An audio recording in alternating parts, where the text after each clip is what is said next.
Hello everybody, today we're going to talk about ANSI and the disclosure statement. A lot of talk about ANSI and even if a disclosure is required. And there's like three instructors and I think we all have different opinions on this. But in my opinion, anybody that is a lender, underwriter, whoever, for over 4 or 5 months, we've been hearing all this conversation about ANSI. And everybody says that ANSI requires disclosures. Well, they're going to start getting appraisal reports and there's not going to be any disclosure in there at all. I got a feeling they're going to be sending those reports back saying, how did you measure the house? How will they know that you use ANSI if you don't put it in the report? So after a lot of conversation, guys, and we've discussed this among a lot of people, and I think there needs to be something in your report. The question is, what do you use?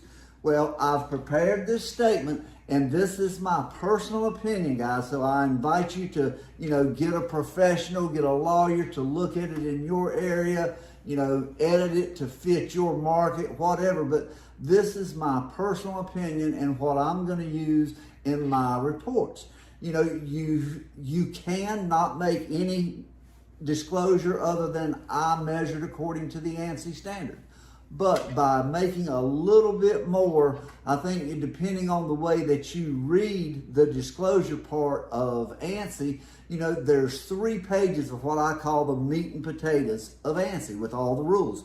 Well, one of those pages is dedicated to what they call a statement of square footage. Well, that's a disclosure. And the first few lines have to do with rounding and above and below grade. So to me, there's no question that really should be in the report. And obviously, if it's not below grade space, then you don't have to worry about that. But what I'm including is this. The enclosed sketch is based on ANSI Z765 2021.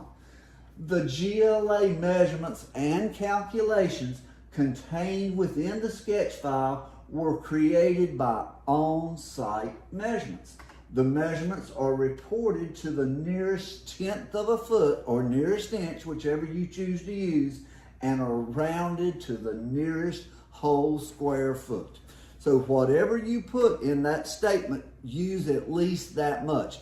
If you personally measure the house, this is what I'm saying you should put in your report. Obviously, if it's from plans and specs or some kind of exterior only declaration, or only inspection, then you need to look further in ANSI, and they give you 3 examples. They give you 3 declarations that are for homes that you've done by exterior only measurements. But if you personally measure this house, this is what you ought to use. Now, the only other thing that I'm adding to my statements, just because there's so much discussion about this and a lot of debate over the official record, which I've always said the only official record is an appraiser using the ANSI measurement standard. Guys, the tax department does not have the official record. The tax department has no role in the information that the real estate industry uses. We kind of got away from where that information has traditionally come from and where it should come from. And where is that? The MLS. That's for another day. The other line that I'm going to add is it's a disclosure about the GLA in my report that we know is per ANSI. I'm going to list that GLA, and I'm also going to list what it is in tax records. Because a lot of people do ask, why is yours different from tax records? It should be different from tax records, guys. It's because you personally measured the house and you followed a standard of measurement, so it should be different. I eliminate any questions about that by including that within my report. So look at this statement, feel free to use it if you want to. And of course, if there is below grade, you can use the statement, ANSI requires a clear and separate distinction of above and below grade areas. You can't say it much simpler than that. But anyway, tweak this however you want to, but for ANSI and disclosures, this is what I'm using, and I hope it helps you. Thanks for joining me.